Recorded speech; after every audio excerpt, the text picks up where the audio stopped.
Welcome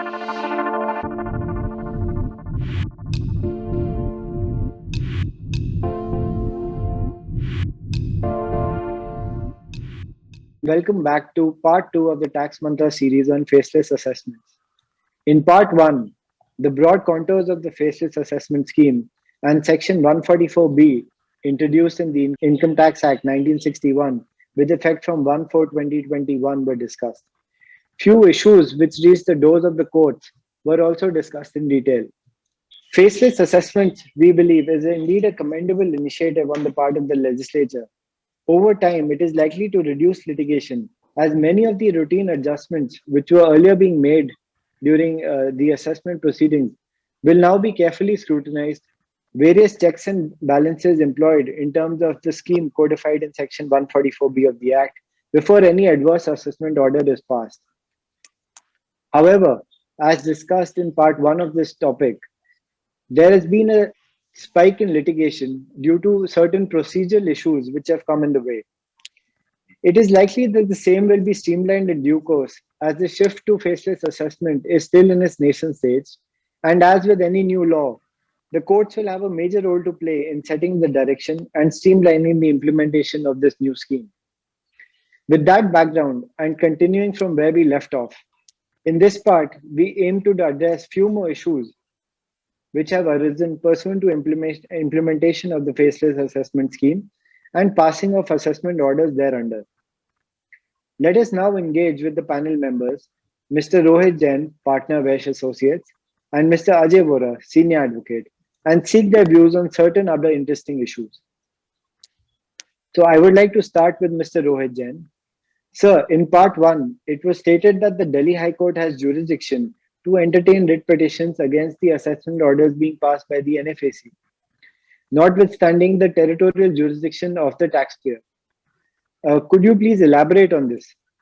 Sir, since you also summarized the salient features of the faceless assessment regime, would request you to also share your views on where the post-assessment proceedings, such as stay proceedings, penalty proceedings, and rectification proceedings will lie.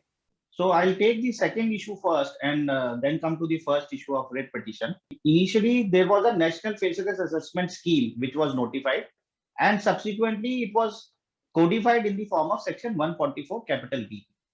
In the earlier scheme, it was clarified that all post-assessment issues like assessment, rectification, and the penalty proceedings will be undertaken by the assessing officer. However, in the section 144 capital B, there is no specific provision providing for the mechanism as to who will undertake this process. But this is impliedly clear from section 144B, because one of the clauses of section 144B provides that after the assessment order is passed by the NFAC, final assessment order is passed by the NFAC, thereafter the entire records will go back to the jurisdictional assessing officer, which impliedly means that once the assessment is completed, if assessee has to file a rectification application, then it obviously will have to be considered by your jurisdictional assessing officer. Similarly, for an application for stay of demand will have to be filed with the jurisdictional assessing officer, who will have to adjudicate that application.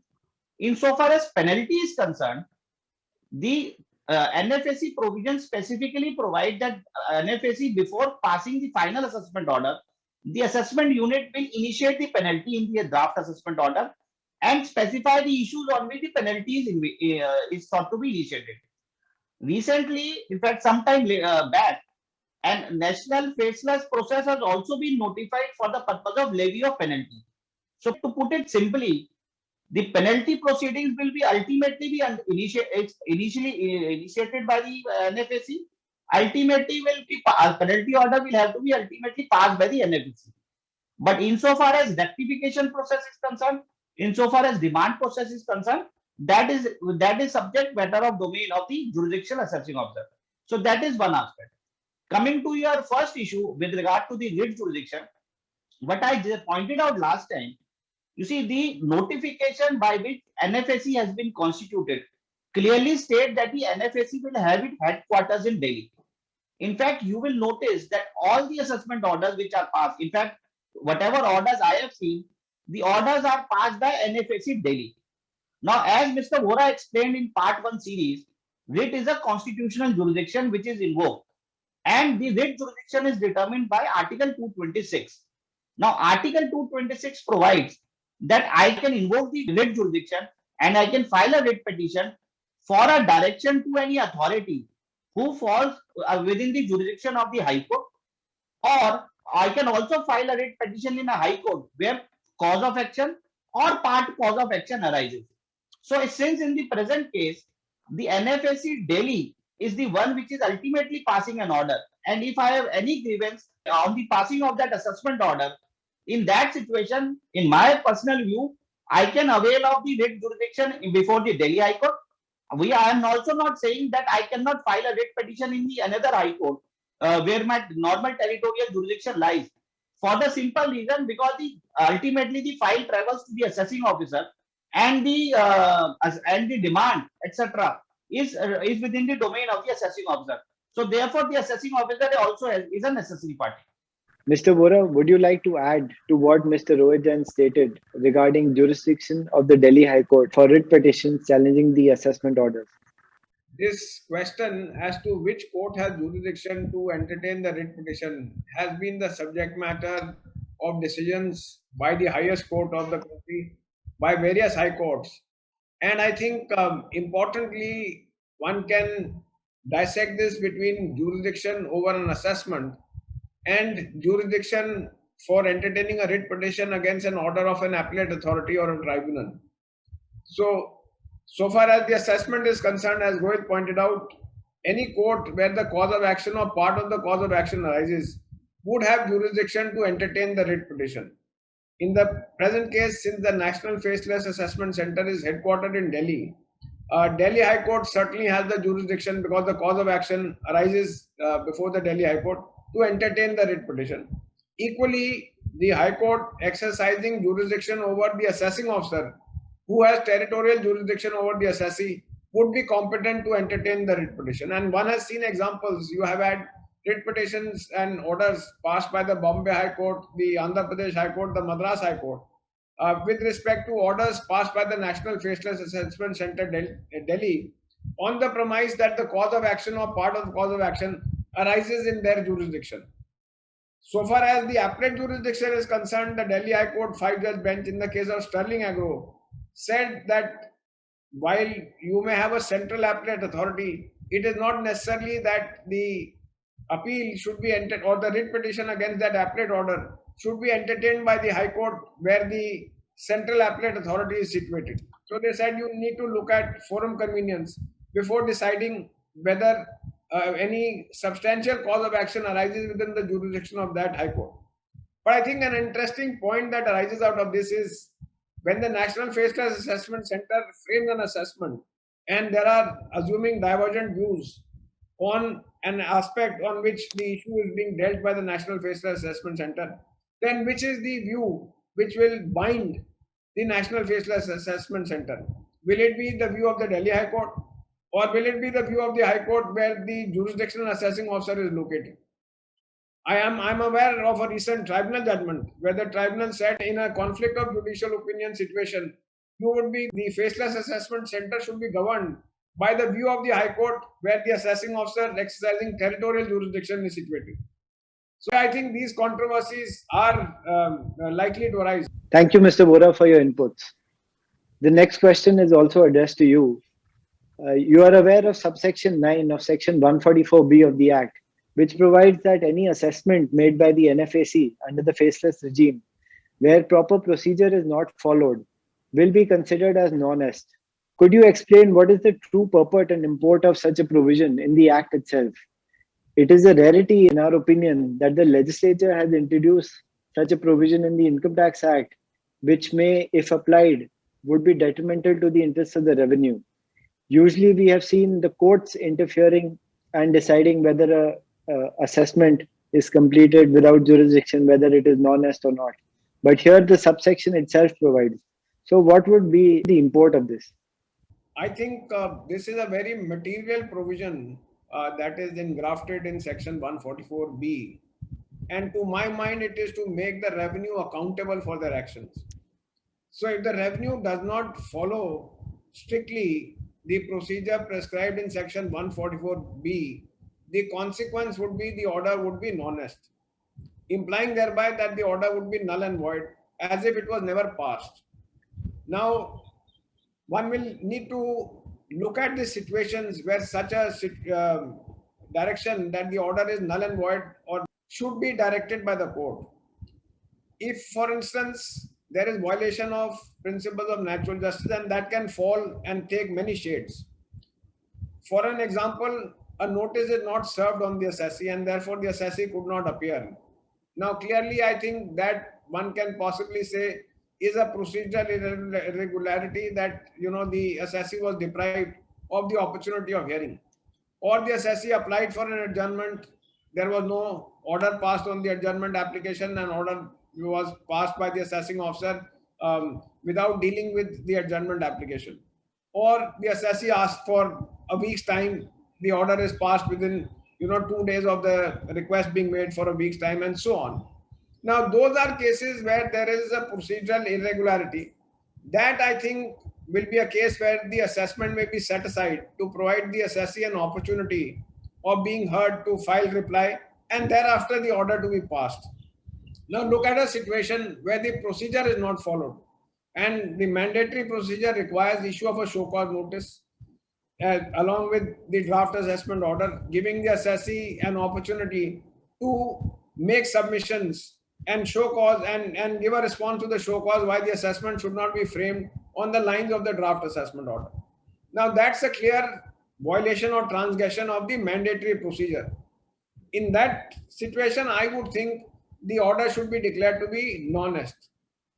You may have other situations where instead of a draft order, a final order is passed, like we have seen cases in practice relating to assessments where a reference was made to the transfer pricing officer and a transfer pricing order is passed by that particular officer. So if a final assessment order is passed accompanied by demand notice, a penalty notice, that is again a violation of the mandatory procedure. Now, the question is that order should be declared, in my view, to be treated as non-est, having regard to the clear stipulation and the mandate in section 144B. Now, what is the consequence that follows? According to me, the consequence that follows is the assessing officer cannot frame a fresh assessment, or if he wants to frame a fresh assessment, there must be limitation available for making a fresh assessment. Now, these are some issues that are still sub judice before the courts of what will be the fallout if an order is declared to be non-est. Whether the court can issue a direction to the assessing officer lifting the bar of limitation for framing a fresh assessment. I think we'll leave it for the courts to decide for the time being. So, Mr. Jain, next question is for you. Mr. Vora elaborately dealt with what would be the situations which would be covered by section 144B9, where the assessment can be declared non-est on account of procedures being not followed in the proper manner. In your view, what are the various procedural aspects which a taxpayer should carefully consider and examine while deciding whether there is any remedy by way of writ which is required to be explored at the stage of order being passed under the faceless regime? Yeah, it's a very good question, Aditya. In fact, as Mr. Vora has pointed out, that some of the procedural violations of section 144 capital B may have grave consequences, and it is still for the courts to decide what ultimately the consequences would be and what exactly is the interpretation of subsection 9 of section 144 capital B of the Act. I think some of the instances you yourself pointed out are these violations which we have recently noticed in some of the orders which we have received from NFSC. And these are all part of the 4 or 5 steps which I pointed out in part 1 of the text mantra. Now, one of the issues is, as the show cause notice has to be issued, the draft assessment order is to be served. Now, supposingly this process is not followed, then obviously the taxpayers knows that this process has not been followed. Similarly, if an opportunity of hearing, now on the issue of opportunity of hearing, I think there is a huge debate which is going on, because if we see section 144 capital B of the Act, it says that I have to opt for the opportunity of hearing And thereafter, whether or not I will be allowed an opportunity of hearing will be decided on the basis of certain parameters. And those parameters are yet to be notified. Now, a larger question which arises is whether the discretion to allow or not to allow an opportunity of personal hearing, which is given in section 144 capital B of the Act, can it be left to the discretion of the authority against whose order I am seeking to challenge? That is a one larger question. Secondly, what could be the possible parameters which will decide whether or not I am entitled to hearing? In fact, we have seen various assessment orders and various additions or variations which are being made, probably because of non-understanding of the dynamics of the business under which the taxpayer functions. And in fact, it will be always in the interest of the department to give you a personal hearing, because that interaction always helps the department also to understand what exactly are the background in which certain expenses may have been incurred, certain revenues which may have been generated, which could have possibly led to various additions or variations. The third important aspect is, as Mr. Vora also pointed out, there have been instances where opportunity of show cause notice has been given, the opportunity to file objections has also been given, but the time limit is very short. So I think those issues one needs to keep in mind. We have also seen instances because of a tearing hearing of passing of the assessment order, because of the limitation running out. I filed my objections, but all those objections have actually not been considered while passing the final assessment order. So that I think one the taxpayer needs to examine in the final assessment order whether the objections have already been considered or not. These are three or four issues. As I pointed out, NFSC as part of the procedure will examine the draft assessment order on various risk assessment parameters. Now it is for the department to decide what those risk assessment parameters are. What is important for the taxpayer, according to me, is to see whether these procedural violations have or have not happened on the facts and circumstances of the case. One important violation may have skipped attention of many taxpayers is sometimes what happens is I file objections on item A and B. Once ultimately the final assessment order comes, the additions are made not only on A or B, but also on variation C. What I pointed out in the part 1, that in case the NFSC wants to make addition or a variation on item C, which was not part of the first draft assessment order, they have to again follow the same process of passing a draft assessment order, revised draft assessment order, issuing a show cause notice, granting a hearing. So all these issues or aspects, I think the taxpayer has to be kept in mind. And these are more the important issues of the focal points on the basis of which the challenge to the assessment order can be determined. And of course, and the main point, of course, remains to be once I file my reply, the reply should be concise so that it is considered by the NFSC, because with the interaction being minimal, the submissions ultimately play a very important role. And therefore, it is always important to seek a proper legal advice in drafting of the submission. I think these are some of the aspects which need to be kept in mind. Thank you, Mr. Jain. Mr. Vora, would you like to add something to that? Rohit mentioned to the fact that the section says that personal hearing may be given if approved by the jurisdictional commissioner. My view is that the right to be heard has to be treated as ingrained in the statute, even if not provided. The Supreme Court, in the context of this direction for special audit, held that this was prior to the amendment in where this was made, the right to be heard was then made a part of the statute. Where the Supreme Court, in the case of Sara India firm, Rajesh Kumar said that the right to be heard or an opportunity of personal hearing is an important ingredient of the principles of natural justice, and therefore that has to be read into the statute. So that's the first point I would like to make, that I don't think there is a discretion with the tax authorities to deny an opportunity of hearing, maybe virtual, where the assessee seeks or demands the opportunity to be heard through the submissions or through a request made on the portal. The second is, till date, in fact, the Delhi High Court repeatedly, questioned the departmental counsel. Please give the standards parameters on the basis of which this direction for personal hearing would or would not be approved by the departmental authorities. Unfortunately, from what we understand, the standards have till date not been formulated. So I think opportunity of personal hearing will be a necessary concomitant of a fair, transparent assessment procedure. And I think that needs to be treated as engrafted and a part of Section 144B. Yeah, Aditya, just to add, I think I fully agree with sir that it is I think according to me also the personal hearing has to be granted, and to the best of our knowledge, no such parameters have been notified till date. So, Mr. Vora, next question is for you. The question is whether, in the case of eligible assessees, that is, assessees in whose case there is some transfer pricing adjustment proposed, or in the case of non resident assessees, is it incumbent on the NFAC under the faceless regime to pass a draft assessment order under Section 144C, read with Section 144B, and provide an opportunity to the assessee, to such eligible assessee, to approach the DRP against such draft order? I think, Aditya, the confusion that is arising is because 144B also uses the term draft assessment order and 144C also uses the same phrase. Actually, if you look at the scheme of 144B, it requires a draft assessment order to be passed in terms of that section. Now, that must be confronted to the assessee with the show cause notice, the assessee being given an opportunity to respond.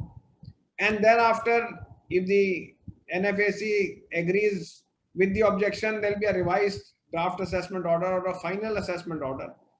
And if they decide to maintain the same order, that will be the draft assessment order, which will also become a draft assessment order in terms of Section 144C. So there are actually two separate draft assessment orders.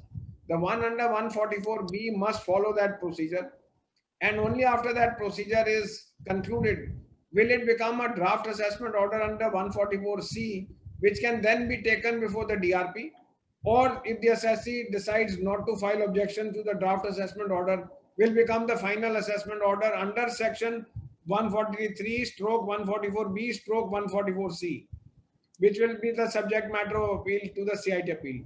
So to answer your point, clearly the draft assessment order to be passed in the case of an eligible assessee will also require to be passed by the NFAC after serving the assessee with a show cause notice, the mandatory show cause notice, and requiring the assessee to file objections, if any, before it becomes a draft assessment order in terms of Section 144C. I think the legislature will do well to somehow change these words which are causing all the confusion. Thank you, Mr. Vora, for your valuable insights and inputs. So, friends, as you would have observed, there are various issues which have arisen under the faceless regime, such as principles of natural justice being violated, procedure provided under Section 144B of the faceless regime not being properly followed, etc. It is hoped that these issues have arisen only due to faceless assessment scheme being introduced and adopted for the very first time, and due to disruption in the normal working caused by the pandemic. As we have stated, it is a bold step taken by the government, which, apart from the initial hiccups at this stage, is otherwise creditable and welcome, and would go a long way in reducing litigation and streamlining the assessments made across the country. We hope that you found the series useful. Have a good day, keep safe, and stay tuned for more sessions of the Tax Mantra series.